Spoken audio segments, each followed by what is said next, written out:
Ladies and gentlemen, welcome to the interior of the Booth Cottage. You are the first folks to see the house in its unrestored condition here at Ravine Bluffs Park.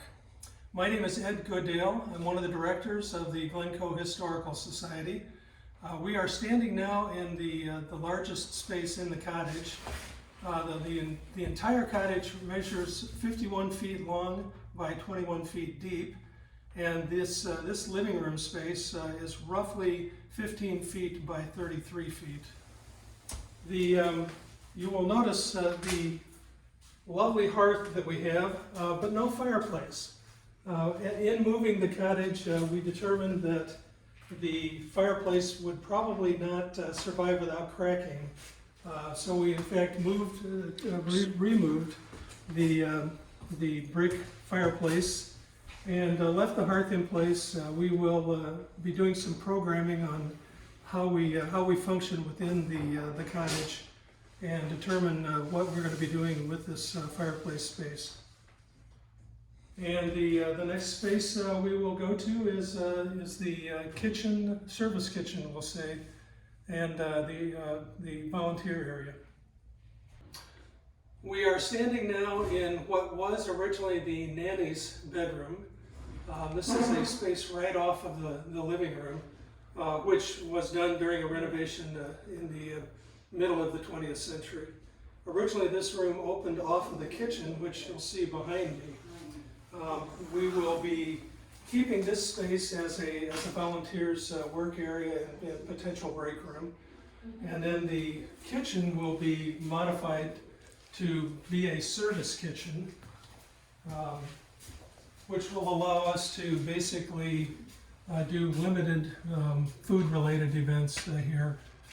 The entire south wall is going to be reconfigured because it had a number of built-ins. Our secondary entrance will be through this location here into the service kitchen. Okay, we'll proceed now from the service kitchen area to some of the other functional areas in the cottage. As we proceed through the living room space to the other parts of the house, I'll point out that this was in fact a bedroom/nursery. This was the formally designated bedroom in the original plan. As you can see, it's been opened up to the living room to give a larger space. The partitions here were added in the mid-50s renovation, creating this hallway that led to an addition on the back of the house that had two other bedrooms. That addition has been removed to bring this house closer to its original form. There's also a bathroom here which we will be keeping. This will be our bathroom for the cottage after renovation is completed. To meet requirements of the Americans with Disabilities Act, we will be placing an accessible entrance at this location, which will be accessed by a sloping sidewalk that comes from the front of the house. These are for any mobility impaired folks that need to come in.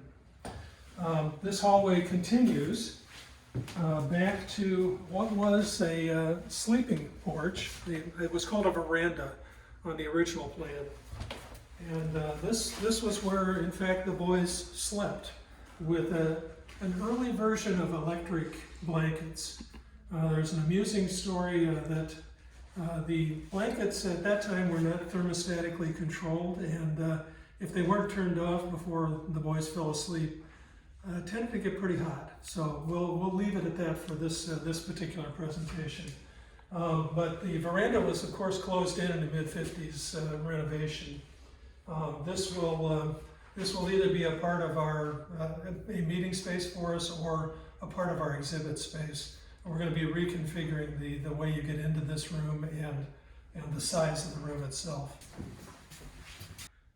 All right, that concludes the interior tour of Booth Cottage. We will be doing interior work upon completion of the exterior restoration and site restoration. We have not completely funded the interior work. So this is where we ask for you folks to give us some additional funding. This will be, the interior work should be done next year. We're looking at spring doing that with some design interval in between.